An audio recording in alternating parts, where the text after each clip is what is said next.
சால் d square y by d x square minus y equal to 2.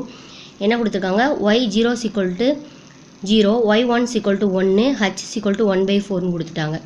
ஹச்சோட value உங்களுக்கு கொடுத்துட்டாங்க. என்ன சொல்லியிருக்காங்க? முதல் எடுத்தோன்னா ஒய் 0 ஈக்குவல் டு 0ன்னு கொடுத்துருக்காங்க. இதை தான் நம்ம வந்து 0 லிமிட்டை தான் நம்ம எக்ஸ் நாட் எடுப்போம். எக்ஸ் நாட்டு இது வந்து ஒய் நாட்டு. இது என்னன்னு தெரில, நம்ம கண்டுபிடிக்கணும். ஹச்சோட வேல்யூ 1/4 போட்டிருக்காங்க. 1/4னா என்னது? 0.25. ஓகேவா? ஃபஸ்ட் என்ன செய்யணும்? ஃபஸ்ட்டு எக்ஸ் நாட்டுக்கு வந்து 0ன்னு போட்டுக்கிடுவோம்.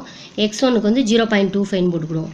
0.25 ப்ளஸ் மறுபடியும் ஒரு 0.25 கூட்டினா என்ன வரும்? 0.5 வரும். அதான் வந்து x2 ஈக்குவல் டு 0.5.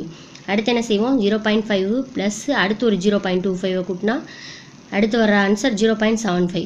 அதான் வந்து x3 0.75. அடுத்து என்ன செய்வோம்? 0.75 ப்ளஸ் மறுபடியும் 0.25 கூட்டினா 1. இந்த வந்துருச்சா? 1. இது வரைக்கும் எழுதியாச்சு. 0 to 1 லிமிட் கொடுத்துருக்காங்க. சரியா? இது வந்து என்னது? x4. அப்போ இது வந்து x4, இது y4. x1 வந்து 0.25ன்னு கண்டுபிடிச்சிருக்கோம். x2 வந்து 0.5ன்னு கண்டுபிடிச்சிருக்கோம். x3 வந்து 0.75ன்னு கண்டுபிடிச்சிருக்கோம். சரியா? இது x4ம் x0ம் நம்மளுக்கு கொடுத்துருக்காங்க. y0 equal to 0, y1 equal to என்னன்னு கேட்டிருக்காங்க, y2 ஈக்குவல் டு என்னன்னு கேட்டிருக்காங்க, y3 ஈக்குவல் டு என்னன்னு கேட்டிருக்காங்க, y4 ஈக்குவல் டு 1ன்னு கொடுத்துட்டாங்க. சரியா? இப்போ இதிலேருந்து நம்ம y1, y2, y3 மட்டும் கண்டுபிடிக்கணும். இப்போ ஐ வேல்யூ எப்படி கண்டுபிடிக்கிறது? ஐ ஈக்குவல் டு 1லேருந்து ஸ்டார்ட் பண்ணும். இப்போ என்ன சொல்லியிருக்காங்க? n equal to n value கண்டுபிடிக்கணும். முதல் n வேல்யூ என்னது? இங்கே பாருங்கள், 0, 1, 2, 3, 4. அப்போ n ஈக்குவல் டு என்னது? 4. ஓகேவா? அப்போ என்ன செய்யணும்? ஐ வேல்யூ கண்டுபிடிக்கிறதுக்கு லாஸ்ட் வேல்யூ என்னது? 4 - 1. n - 1னா n - 1ன்னு வரும். அப்போ 4 - 1னா 3. 3 வரைக்கும் எழுதணும்.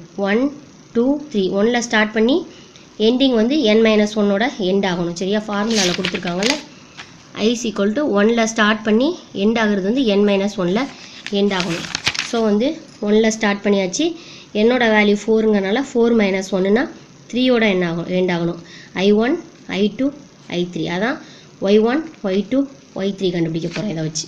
சரியா? இப்போ சம்மில் என்ன கொடுத்துருக்காங்க? D squared y by d x squared minus y equal to 2ன்னு கொடுத்துருக்காங்க. அதை எழுதிக்கோங்க. D squared y by d x squared minus y equal to 2ன்னு கொடுத்துருக்காங்க. இதை எப்படி எழுதலாம்? dy பை dxனா நம்ம y டேஷ்னு எழுதுவோம். சரியா?